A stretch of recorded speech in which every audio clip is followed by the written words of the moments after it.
Olá pessoal, tudo bem?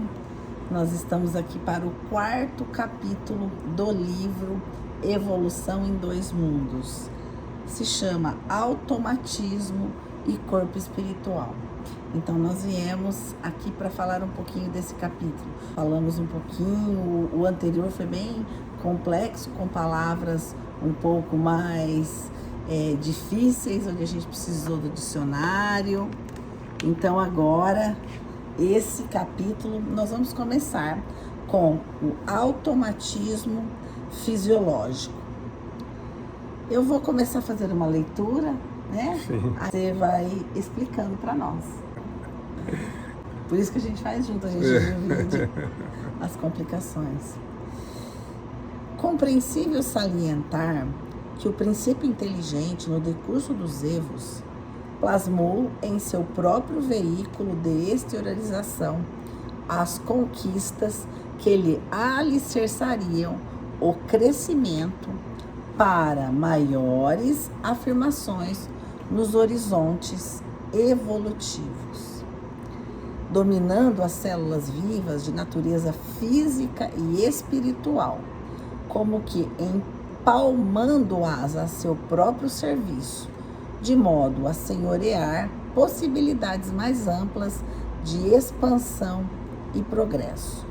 Sofre no plano terrestre e no plano extraterrestre as profundas experiências que lhe facultarão, no bojo do tempo, o automatismo fisiológico. Então é interessante que esse capítulo ele vai falar do corpo espiritual, né? Sobre funções que nos são automáticas e a gente não se percebe da dificuldade para chegarmos até aqui, né? E é interessante que o autor espiritual, André Luiz, ele vai nos explicar uma coisa que é extremamente complexa, que aliás a nossa ciência não consegue realmente justificar de maneira nenhuma, porque é claro, lhe falta certas informações. E algumas até ela repudia como se fosse uma coisa que não deve ser levada em conta, que é o fato de que nós somos essencialmente espírito. Nós somos espírito que está vivenciando uma experiência num corpo de carne. A ciência ainda não consegue aceitar isso, por isso ela não consegue explicar alguns fenômenos que aconteceram no processo de evolução da criatura na Terra. E olhem que eu não digo da criatura humana, é da criatura. Por quê? Porque o espírito iniciou o seu progresso, iniciou o seu crescimento aqui na Terra, logo depois que o nosso mundo estava formatado e ofereceu condições de vida. Então, o Cristo, quando monta o nosso mundo através das suas equipes de trabalhadores, de engenheiros, de construtores, etc., Jesus já deixa o mundo em condição de fazer brotar a vida. Aliás, essa pergunta tem no livro dos Espíritos também, né? O Kardec pergunta para os Espíritos, e da onde que veio a vida para a Terra? E os Espíritos respondem, de forma latente, ela já estava na Terra, ou estava entre os Espíritos, ou estava vagando pelo espaço e se alojou na Terra, quando a Terra oferecia condições. Agora, esse capítulo trata especificamente da evolução do corpo espiritual. E a gente tem que entender que nós temos dois corpos. Esse corpo que a gente chama de corpo de carne, né? O corpo de uma matéria, e eu não vou dizer que é mais grosseira, porque nós aprenderemos com André Luiz que muitas vezes o perispírito, que é o corpo espiritual, nosso segundo corpo, o corpo intermediário entre o espírito e o corpo físico, pode assumir feição até mais grosseira que o próprio corpo de carne. Mas ele está tratando nesse capítulo especificamente da evolução deste corpo espiritual. E ele está falando aí que ao longo, né, da passagem dos milhões de anos das experiências consecutivas, o espírito vinha para a Terra, aprendia, ia para o mundo espiritual, aprendia, voltava para a Terra, aprendia, e assim foi até que ele consegue moldar, né, e deixar o corpo espiritual em condição de uso. Olha que interessante. Se quiser continuar. É interessante porque nós vimos no capítulo anterior que esse progresso, essa evolução, ela acontece no nosso corpo biológico, no nosso corpo perispiritual e no nosso corpo espiritual. Então, ela é tanto aqui, né, a nível terrestre, quanto a nível espiritual. Então, essa evolução, quando nós éramos ainda algas, quando nós estávamos lá naquelas pequenas, as criaturas iniciais, eles já foram movimentando, eles já foram montando, criando e se aperfeiçoando. E aqui então ele continua, pelo qual, né, então o automatismo fisiológico, a gente vai entender o que ele quis dizer com esse automatismo fisiológico, né, como a palavra diz, é algo que ele acontece sem que a gente tome consciência daquilo que está acontecendo.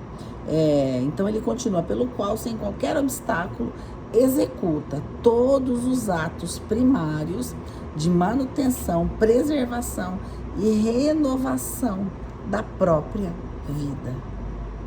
Então vejam que interessante. Aí ele continua falando o seguinte: atividades reflexas do inconsciente. Sabemos que, propondo-nos aprender a ler e escrever, aqui eu achei muito interessante essa parte que ele coloca.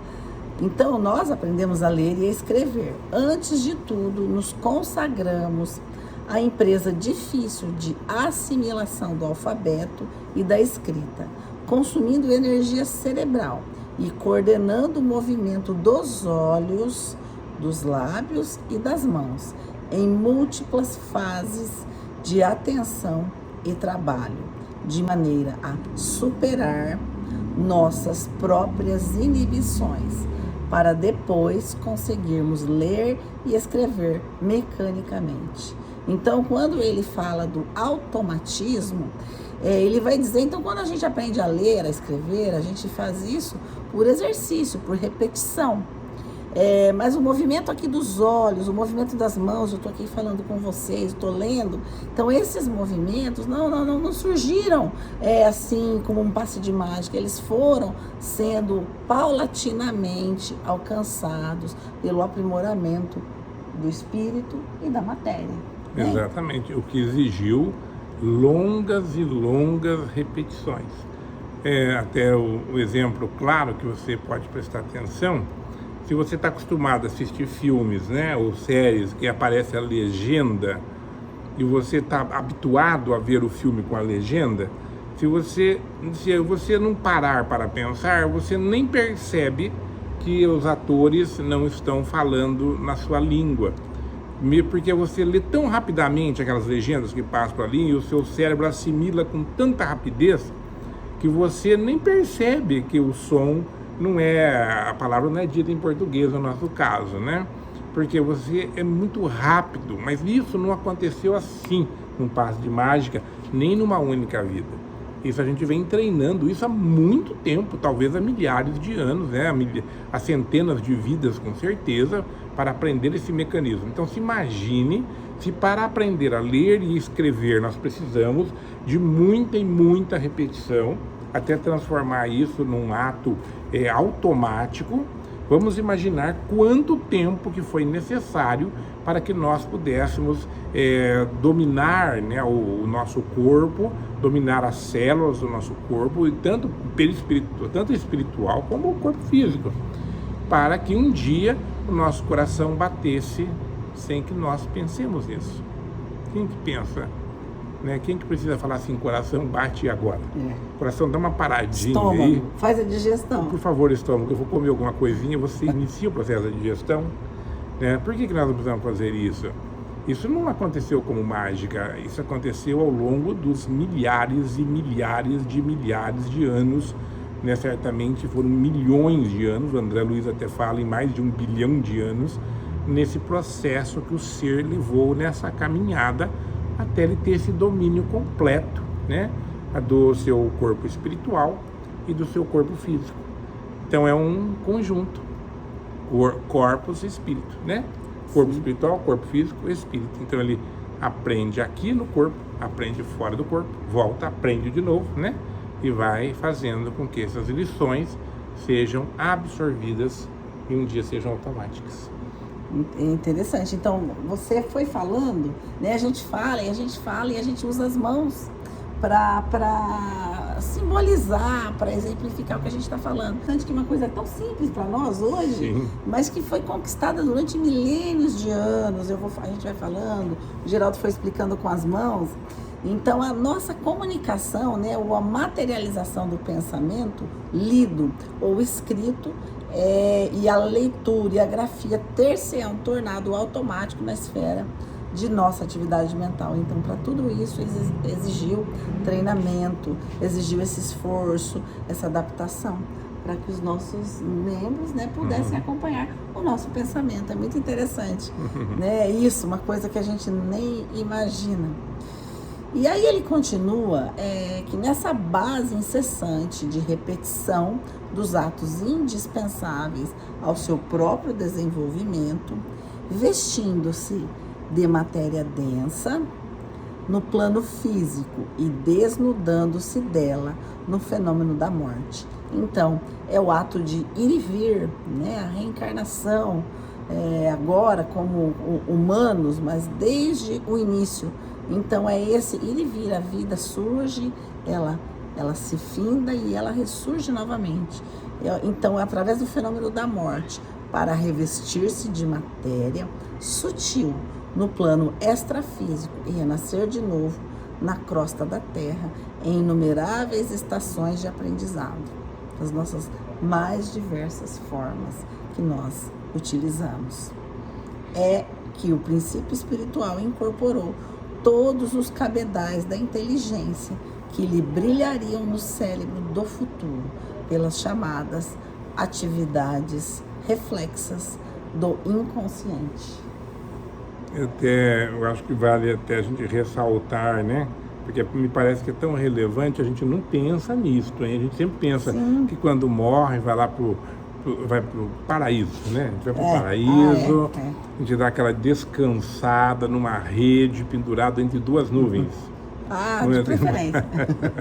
Na verdade, de preferência. Né, o André Luiz fala assim, vestindo-se de matéria densa no plano físico, matéria densa no plano físico e desnudando-se dela no fenômeno da morte para revestir-se de matéria sutil, ou seja, é o corpo espiritual ou perispírito, no plano extrafísico e renascer de novo na crosta da Terra em inumeráveis estações de aprendizado. Então, isso de aprender, ele exige milhões de anos, gente. Ninguém vai pensar que evoluiu aí, se transformou no que é hoje, assim viveu 2 vidas na Terra e é por aí. Não. Nosso caminho iniciou há 1 bilhão de anos atrás, nós caminhamos por milhões de anos e somos o que somos hoje. Para chegar a anjo, faltam mais uns milhões de anos. Mas tudo bem, Deus não tem pressa, né? Nós é que temos pressa. E aí ele coloca a teoria, ele formulou a teoria dos espíritos animais, onde ele encerrou, né? Ele coloca aqui no século XVII que a complexidade dos nervos, né? Eles seriam passando por redes nervosas para atender aos movimentos da respiração, dos humores e da defesa orgânica. O Descartes, ele trouxe essa filosofia para que nós pudéssemos, né, para que ele pudesse explicar que espíritos se conjugam necessariamente refletidos. Então, são atividades reflexas, mas não racionais. Elas passam pela mente sem que o raciocínio esteja autorizando ou não. Ele é automático, não é isso? Exatamente. O René Descartes nasceu em 1596, morreu em 1650, foi filósofo, físico e matemático francês. Então ele colocou, né, que essa regra aos animais que ele classificava por máquinas desprovidas de pensamento. Até para ninguém ficar bravo aí com o descarte sobre os animais, né? Não é que ele estava desprezando os animais, não. É que os animais não pensavam, né? Não pensam. Ou tem um princípio, assim, de insights, né? No campo do pensamento. Mas o que ele quis demonstrar é o seguinte: se mesmo os animais que não têm raciocínio são capazes de ter todas essas funções, como é que elas se originam? Por isso que ele vem com essa teoria dos espíritos animais, né? Que haveria assim uma coisa diferente. Para cada tipo de reação haveria como se fosse um espírito específico para aquilo, para o coração, para o estômago, para os nervos, né? E não é esse o caso, claro. Acontece, nós estamos evoluindo gradativamente e aprendendo, e conforme nós estamos aprendendo, nós estamos doutrinando o nosso corpo espiritual e nós estamos doutrinando o nosso corpo físico. Então, quando a gente encarna, nós já trazemos um perispírito, um corpo espiritual que já sabe o que fazer. E ele condiciona e direciona o corpo físico para tomar as atitudes necessárias para que a vida aconteça. E aí aqui, finalizando essa parte, né? Então ele abordou o ato reflexo, que obedece ao influxo nervoso, no automatismo em que a alma evolui para mais altos planos de consciência, né? Então, esses automatismos, né, esse ato reflexo, fazem parte do nosso organismo, né, como o Geraldo explicou, e aí por meio, né, do nascimento, da morte, das experiências, de renascimento da vida física e extrafísica, em avanço inevitável para a vida superior. E aí evidentemente, né, que nós temos várias situações do nosso organismo que são atos reflexos, mas quem vai direcionar, quem vai decidir somos nós, né, para o nosso progresso através da nossa evolução, dos nossos atos, da nossa boa vontade. E agora a gente vai passar para o tópico que se chama automatismo e herança. Mas acho que vale aí um comentário ainda a respeito do ato reflexo, né? Por quê? Porque todas as funções orgânicas são reflexas. Sim. A gente pode até pensar, não, isso o corpo se vira sozinho. Não, o corpo não se vira sozinho. O corpo, ele obedece aos comandos automáticos já que foram inseridos no corpo espiritual ou perispírito, pelo espírito que aprendeu o que fazer durante o processo evolutivo. Tanto que o André Luiz fala assim, ó, o ato reflexo obedece ao influxo nervoso, no automatismo em que a alma evolui para mais altos planos de consciência, por meio do nascimento, morte, experiência e renascimento na vida física e extrafísica, em avanço inevitável para a vida superior. Então, nós estamos num processo de crescimento permanente e inexorável. Nós vamos evoluindo e isso é uma coisa que é inevitável, como a gente pode perceber mesmo, né? A criatura humana tem evoluído sem nenhum tipo de discussão, com certeza, né?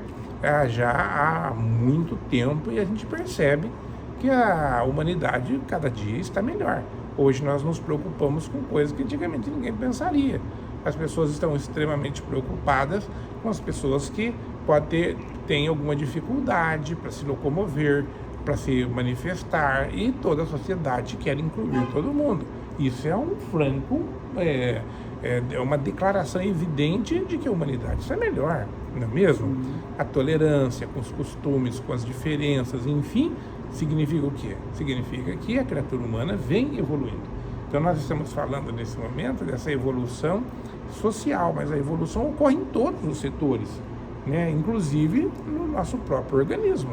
Nosso organismo vem evoluindo também para ser cada vez melhor e mais apropriado aos mundos que nós vamos recebendo como prêmio pela evolução da humanidade, que faz o próprio mundo evoluir também. Então nós vamos agora chamar automatismo e herança. E aqui é interessante que essa parte, né, o André Luiz, ele fala que cada indivíduo trabalha para a comunidade, entregando, né, entregando o produto das próprias aquisições. Todos nós trabalhamos para a comunidade espiritual, para a comunidade social, né? E a sociedade opera em favor do indivíduo que a compõe, protegendo-lhe a existência no impositivo do aperfeiçoamento.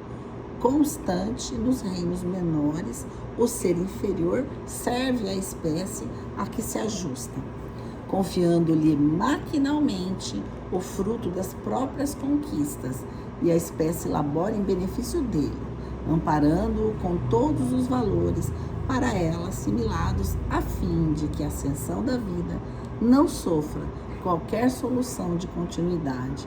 Então é interessante que aqui está inserido nessa parte desse trabalho, do trabalho contínuo de todas as espécies, uma servindo a outra, né, os reinos menores, porque a gente vai lembrar lá no Livro dos Espíritos, na lei do trabalho, então esse trabalho incessante, e Jesus já falava, eu trabalho e o meu Pai ainda trabalha nessa construção, né? Nessa construção dos mundos, no processo de construir, criar espíritos. Então o mundo está sempre evoluindo, então os seres vão crescendo, vão evoluindo, vão passando por outros planetas, outros mundos, e aqueles inferiores vão sendo criados, né? Inferiores no sentido de ainda estar sendo aprimorados.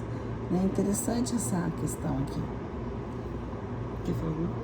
Eu acho que o relevante, o mais relevante aqui, é não esquecer que tudo isso, né, o André resume nessa última linha aqui, a fim de que a ascensão da vida não sofra qualquer solução de continuidade. Então essa transformação que todos nós vamos sentindo, percebendo e dela participando, tem por fito a manutenção da vida, né? Exatamente. Igual que ele coloca aqui, ó, o reflexo precede o instinto, né? O ato reflexo. Tanto quanto o instinto precede a atividade refletida, que é base da inteligência nos depósitos do conhecimento adquirido por recapitulação e transmissão incessantes nos milhares de milênios em que o princípio espiritual atravessa lentamente os círculos elementares da natureza. Esse é um ponto muito interessante, né? Sobre os signos da cultura, observamos que na retaguarda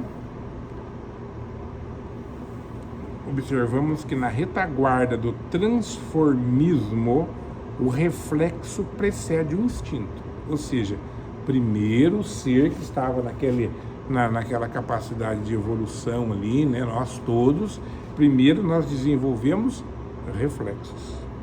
Depois do reflexo, nós desenvolvemos a capacidade instintiva.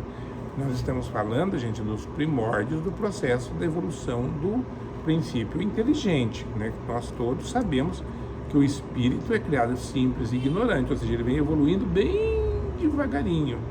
E isso significa o quê?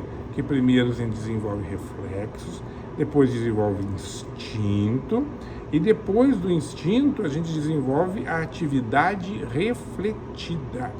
Atividade refletida, ou seja, começa a aparecer a reflexão. Eu até estava brincando com a Gisele, que o nosso cachorro, né, o Romeu, mais conhecido por Piolho, ele já está tendo insights. Por quê? Porque ele sabe perfeitamente quando eu chamo Romeu, venha. Ele sabe se eu estou chamando ele para pôr ele para fora ou se é para comer. Então ele é bem safadinho. Então por isso ele já está começando a ter os seus insights de reflexão, não é verdade? Brincadeiras à parte, nós estamos sempre tendo fases de aprendizado. Então, o que acontece? Primeiro a gente aprendeu a refletir, para depois nós termos desenvolvido a inteligência. Interessante, né? Muito interessante. E olha só o que o André ele coloca. Então, o corpo espiritual, né? E não podemos esquecer a função preponderante do automatismo, que é o tema desse capítulo, e da herança na formação da individualidade responsável. Então, nesse processo, né, de evolução, o indivíduo, o espírito vai passar para o quê? Para a individualidade, a formação da personalidade responsável, para compreendermos a inexequibilidade de qualquer separação entre fisiologia e psicologia. Então vejam que eu achei bem interessante a psicologia e a fisiologia caminharem junto desde os primórdios da evolução, né? Por quanto? Por quê? Porque cada ser que ele vai se desenvolvendo, ele vai naturalmente criando e vai nascendo a sua personalidade. Então. A gente até brinca, né? Cada cachorro tem uma personalidade, né? Eles têm, né? Um é mais alegre, outro é mais quietão. Então, assim somos nós, né? Os espíritos. Então, por isso, a fisiologia e a psicologia, né, caminham juntos, porquanto, ao longo da atração no mineral, da sensação no vegetal e do instinto no animal. Então, nesse caminhar, eles vão juntos sendo moldados. Claro. E automaticamente vão seguindo caminhos diferentes. Não, basta pensar. Vamos fazer um exercício de imaginação, né? O princípio inteligente começou lá a habitar, né, as formas minerais, que é lá que ele estava estacionado, né? É de lá que ele vai passar para o vegetal.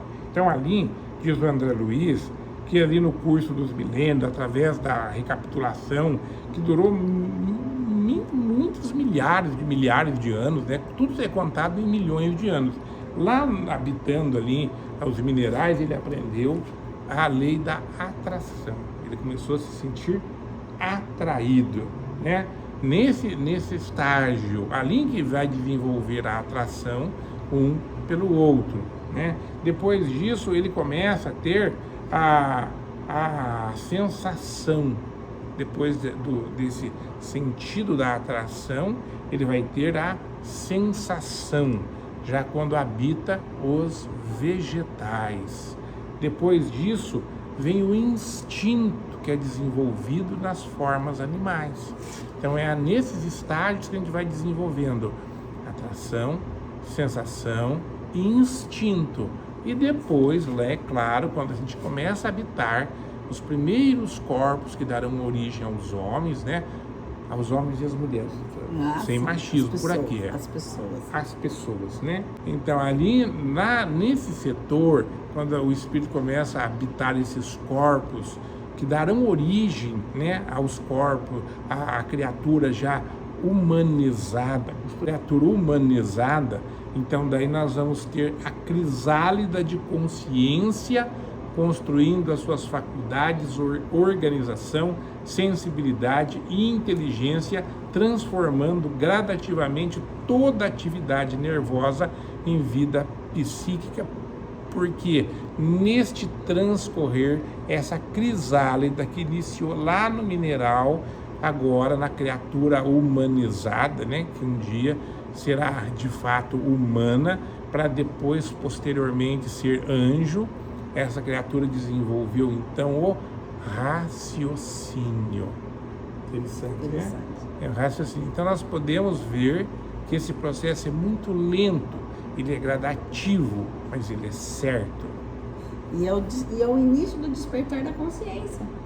Né? Porque quando o raciocínio, ele vem junto com a consciência, né? Exato.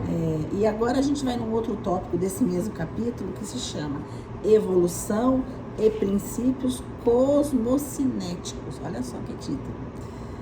Os dias da criação, assinalados nos livros de Moisés, equivalem a épocas imensas no tempo e no espaço, porque o corpo espiritual e o corpo que modela o corpo físico e o corpo físico que representa o corpo espiritual constituem a obra de séculos numerosos, pacientemente elaborada em duas esferas diferentes da vida. Então vejam essa colocação. Então esse processo de evolução, ele é físico e é espiritual. Nós vimos isso no capítulo anterior, mas aqui ele reforça. A se retomarem no berço e no túmulo, com orientação dos instrutores divinos que supervisionam a evolução terrestre. E me parece até que o ponto crucial aqui é esse de que o nosso organismo, né, o que é desta maneira hoje, o nosso o desenvolvimento espiritual, o desenvolvimento do perispírito, que dá forma para o nosso corpo físico, que controla todas as suas funções, isso tudo se desenvolveu ao longo de milhões de anos. E como que foi? Ele trabalhava aqui na Terra com a forma física, morria, ia para o mundo espiritual, trabalhava com a forma espiritual, ela era melhorada, encarnava, como a forma espiritual estava melhorada, ela melhorava a forma física, e esse processo foi ocorrendo e está ocorrendo ainda hoje. Então isso não vai parar de acontecer nunca. Então a gente vive sempre em dois mundos. Esse aqui da forma física, carne, que essa carne, né, a gente chama isso de carne, dessa matéria bem mais densa, volta para o mundo espiritual sem ela, aprimora o perispírito, porque nós aprimoramos o espírito, porque quando a gente está aqui na Terra, a gente aprende, a gente melhora os nossos sentimentos, nossas sensações, a gente se melhora. A gente passa por provas. Por provas, né, por diversas provas, até a gente vai se melhorando, vai para o mundo espiritual, lá a gente melhora mais, e quanto mais o espírito melhora, mais ele modifica o perispírito. Isso é uma coisa importante da gente prestar atenção. E quanto mais esse perispírito é melhorado, quando ele encarna, ele melhora mais o corpo físico. Por isso que é difícil entender por como que a criatura humana chegou hoje a partir daqueles fósseis, né? Que eles encontram lá de 3 milhões de anos atrás, ou de 200 mil anos atrás. Por que que ficou dessa maneira? Porque o perispírito, ele evolui e transforma o corpo. Não é só o corpo que transforma o corpo, é o espírito que transforma o perispírito transforma o corpo. É uma coisa que nós precisamos trazer dentro de nós, até para a gente trabalhar o nosso corpo aqui, né, pensando que a gente tem que respeitá-lo, porque respeitando o corpo a gente vai mudando o espírito vai se aperfeiçoando, vai mudando o perispírito, na próxima vida vem melhor ainda. Interessante, porque agora a gente falando aqui juntos, né, nós já lemos esse capítulo várias vezes, dá a noção, dentro da razão, pequenez, da fugacidade da nossa existência e da importância dos nossos enfrentamentos morais, das provas, de serem bem aproveitadas. Quando Cristo nos disse, bem-aventurados vós que chorais, bem-aventurados os aflitos, porque o Cristo estava nos dizendo de uma forma amorosa da importância desse momento da nossa existência, da nossa vida, das nossas provas. Então nós com esse aprendizado, a gente dá um outro olhar, um olhar científico sobre a importância da nossa evolução, a importância das provas, a importância do sofrimento, a importância do aprendizado. Então é interessante isso, né? Essa noção. Achei bem interessante. Por isso também que Jesus disse, respeite o teu corpo, porque ele é o templo onde habita a tua alma. Exatamente. E aí ele fala, aqui ele diz o seguinte: com semelhante enunciado, não diligenciamos de modo algum explicar a gênese do espírito. Imagina que eu já achei difícil essa explicação, porque isso, por enquanto, implicaria arrogante e pretensiosa definição do próprio Deus. Dá até uma tristeza, né, a gente pensar isso. Mas, sigamos. Propomos simplesmente salientar que a lei da evolução prevalece para todos os seres do universo, tanto quanto os princípios cosmocinéticos que determinam o equilíbrio dos astros são, na origem, os mesmos que regulam a vida orgânica na estrutura e movimento dos átomos. Então, tudo segue o mesmo princípio científico. né? Que são as leis do universo. Então, se o universo, ele muitas vezes se destrói, né? Uma estrela, ela se acaba, né? Sim. Então, é a mesma forma a nossa existência. Então, tudo faz parte dessa mutação do universo. Né? A estrela gera imensa quantidade de material para a formação de novos mundos. Quando ela se destrói, ela fornece material para a expansão do universo, né? Formação de outros mundos, outras estrelas e etc, né? Até o que eu gostei muito dessa parte aí é quando o André Luiz salienta o seguinte, né? Que veja só, ele propomos-nos simplesmente salientar que a lei da evolução prevalece para todos os seres do universo, todos os seres, né? Tanto quanto os princípios cosmocinéticos que determinam o equilíbrio dos astros. São, na origem, os mesmos que regulam a vida orgânica na estrutura e movimentação dos átomos. Então, as mesmas leis da física que se aplicam lá, por exemplo, o universo está em constante expansão, né? Antigamente acreditava-se que o universo deveria estar encolhendo. Daí os cientistas descobriram que não, mas não está encolhendo, está se expandindo. É como está expandindo? Está expandindo, mas é a força daquela grande explosão que deu origem a tudo, não deveria estar acabando? Se fosse uma grande explosão, deveria estar acabando mesmo. Mas acontece, então, eles deduziram o quê? Bom, então existe uma outra força aqui que nós não conhecemos. Eles chamaram isso de energia escura, né? Que é 70% de tudo que existe no universo, e depois eles descobriram também que tem que ter a matéria escura para equilibrar com a matéria que nós conhecemos. Ou seja, a gente conhece apenas uns 6% de tudo que existe, que é aquilo que a gente vê. Todos os outros 90 e tantos por cento a gente nem vê. Os cientistas só sabem que existe, mas não conseguem entender por que nem como, né? Aliás, porque eles entendem, né? Porque é para manter o universo em expansão, para manter tudo em equilíbrio, mas eles não conseguem de maneira nenhuma pegar isso, ver isso, confirmar a existência, a não ser por hipótese matemática, não é verdade? Bom, se você ler o Livro dos Espíritos, já está lá, o Kardec perguntou, existe o vácuo? E os Espíritos respondem, em lugar algum do universo existe o nada. Em todos os lugares existem elementos, o universo é completamente preenchido, a única coisa é que vocês não conseguem ver essa matéria que foge aos seus sentidos.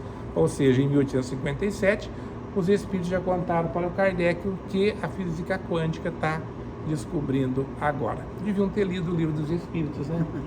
Tinham apreciado as coisas. É interessante, né, essa informação de que de tudo que nós conhecemos é apenas 6%. E o homem é tão pretensioso, ele destrói a natureza, ele se destrói, ele é orgulhoso, mas ele não sabe, ele não consegue ainda conhecer nem o espaço onde ele vive, onde ele habita. Ele só enxerga 6%. Isso também é material para nós refletirmos sobre a nossa pequenez, né? Então nós continuamos aqui e aí ele fala que a individualidade então espiritual que se vale das vidas menores para afirmar-se das vidas menores que lhe prestam serviço, dela recolhendo preciosa cooperação para crescerem ao seu turno conforme os inelutáveis objetivos do progresso. Todos os seres do universo têm um único propósito, um único objetivo, que é a transformação e o progresso. Exatamente. Então são dois, né? Transformação e progresso são dois. Mas até eu sempre gosto de repetir essa parte que ele fala que o veículo do espírito, além do sepulcro no plano extrafísico, ou quando reconstituído no berço, ou seja, o perispírito, né? Perispírito, olha só, o veículo do espírito, corpo físico e perispírito. O corpo físico, além do sepulcro, ou seja, o corpo físico morreu no sepulcro, mas continuou pelo espírito. No plano extrafísico, ou quando reconstituído no berço, ou seja, no berço, porque o perispírito ele se reconstitui e forma um novo corpo físico. É a soma de experiências infinitamente repetidas, avançando vagarosamente da obscuridade para à luz. Então agora nós vamos para um outro tópico que se chama Gênese dos órgãos psicossomáticos. Todos os órgãos do corpo espiritual e, consequentemente, do corpo físico foram, portanto, construídos com lentidão, atendendo às necessidades do campo mental em seu condicionamento e exteriorização no meio terrestre. E aí, então, a gente percebe a importância do campo mental. Hoje, né, trazendo isso para a nossa vida cotidiana, a importância de mantermos um campo mental adequado, porque a força modeladora do campo mental. É assim que o tato nasceu no princípio inteligente, na sua passagem pelas células nucleares em seus impulsos ameboides, que a visão principiou pela sensibilidade do plasma nos flagelados monocelulares expostos ao clarão solar, que o olfato começou nos animais aquáticos de expressão mais simples, por excitações do ambiente em que envolviam, que o gosto surgiu nas plantas, muitas delas armadas de pelos viscosos, destilando sucos digestivos, e que as primeiras sensações do sexo apareceram, olha que interessante, toda com algas marinhas providas não só de células masculinas e femininas que nadam, atraídas uma para as outras, mas também de um esboço de epiderme sensível. Vejam que todas as nossas sensações, a nossa visão, o nosso olfato, o nosso tato, paladar, eles surgiram lá no início das espécies, que podemos definir como região secundária de simpatias genésicas. Então, a nossa sensação sexual surgiu lá nas algas marinhas e ela foi caminhando para as simpatias genésicas para chegar até onde chegou hoje. Então, cocriar com Deus. Então, mas vou falar também das outras funções, né? Sim, claro, de então, todas. Quando, imagine você, o princípio inteligente, estava lá iniciando suas jornadas, lá como amebas, por exemplo, né? Aquela célulazinha minúscula, parece um chinelinho, se não me engano. A ameba. Lá, enquanto a ameba foi lá, veja só, foi lá enquanto ameba que nós conseguimos, assim, o que o tato surge.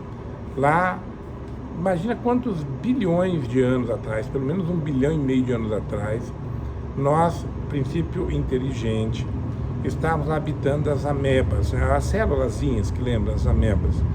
Lá naquela situação é que nós desenvolvemos o tato, porque a célula não tinha nenhum outro sentido, ela encostava uma na outra, e por encostar uma na outra ela foi desenvolvendo o tato. Foi lá que o espírito, princípio inteligente, desenvolve o tato.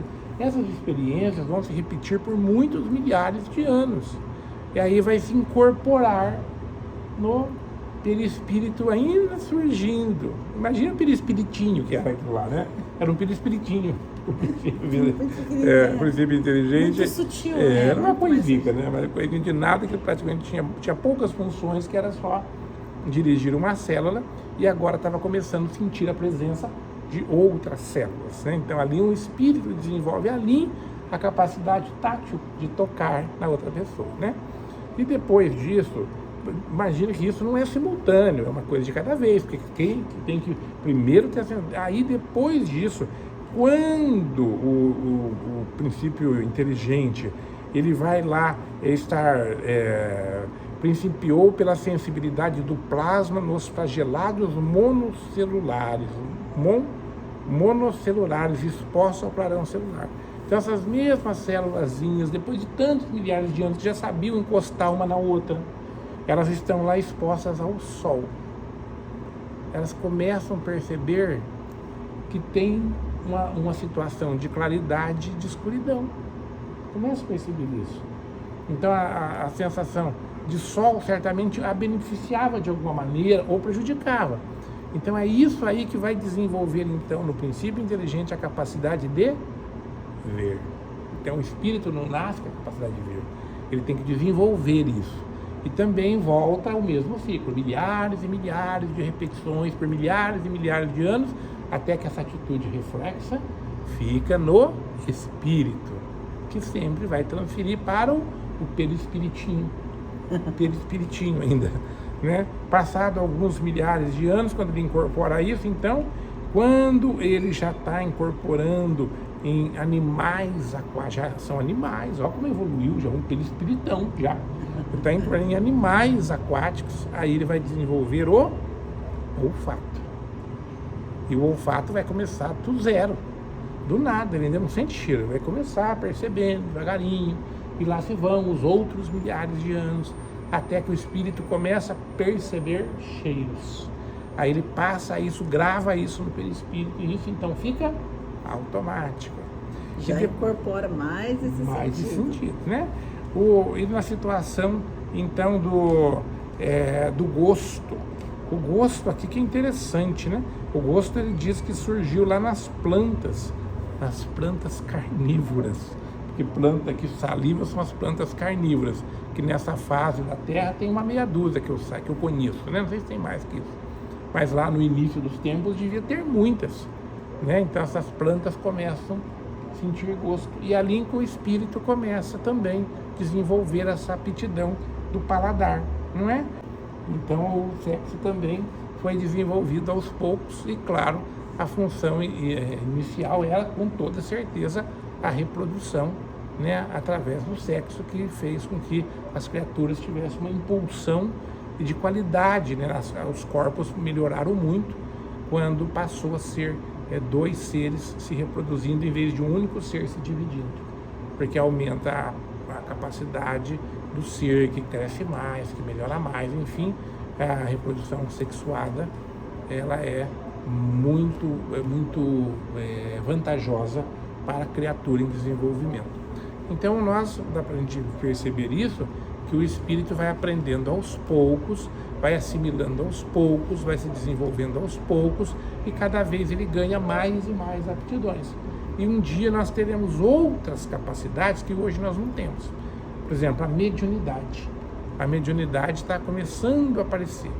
Então os nossos corpos começam, né, uma pessoa vê os espíritos, o outro consegue entender os pensamentos de alguém, o outro consegue materializar, mas isso está vinculado ao corpo físico, mas não é todo mundo que ainda tem.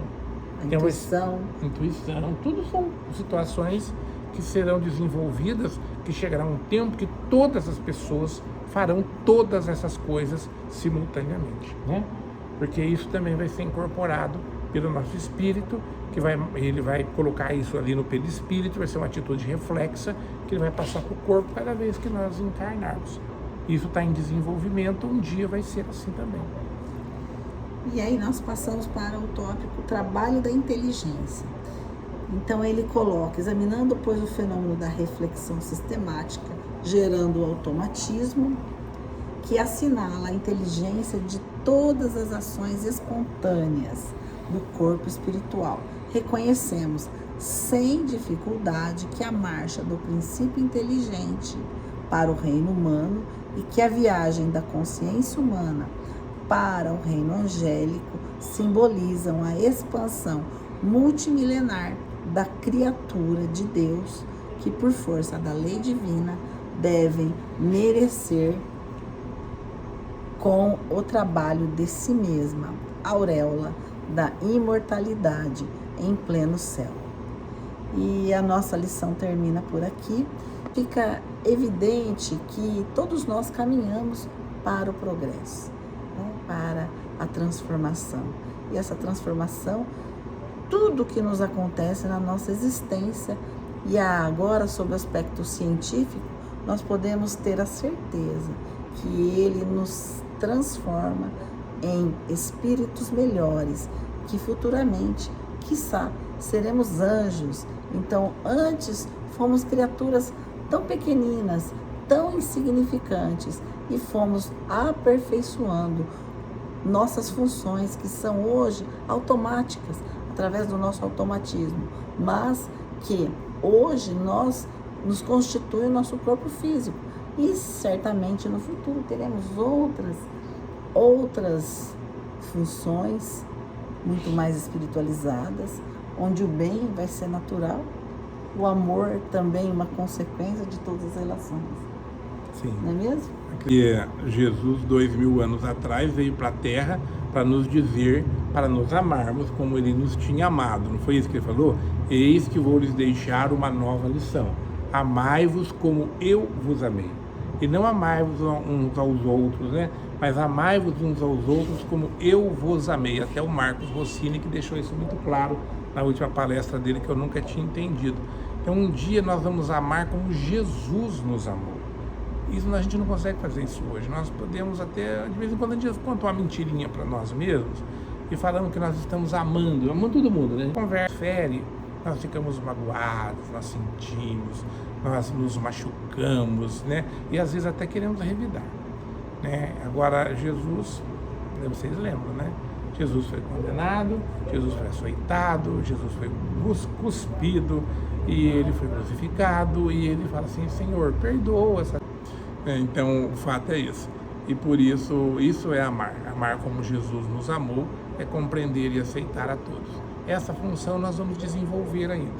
Nós vamos desenvolver, assim como todo o talento mediúnico, aquele que o Chico Xavier tinha, que vocês sabem, né? E nós um dia seremos como ele, todas as criaturas serão como ele, e esse já será o princípio de um mundo evoluído. Isso era o que eu tinha, doutora. Então, pessoal, fiquem por aqui. Em breve faremos o próximo capítulo. Comentem o que vocês acharam, leiam os capítulos, para que possamos juntos façam perguntas, né? Aprender mais. Façam perguntas para a gente ficar numa situação bem complicada. Exatamente. Porque nós já lemos esse capítulo para falar aqui umas 10 vezes, né, doutora? Exato. Pode perguntar à vontade, assim vocês nos apertam e a gente vai tentar achar uma resposta juntos. Que Jesus abençoe vocês. Obrigada.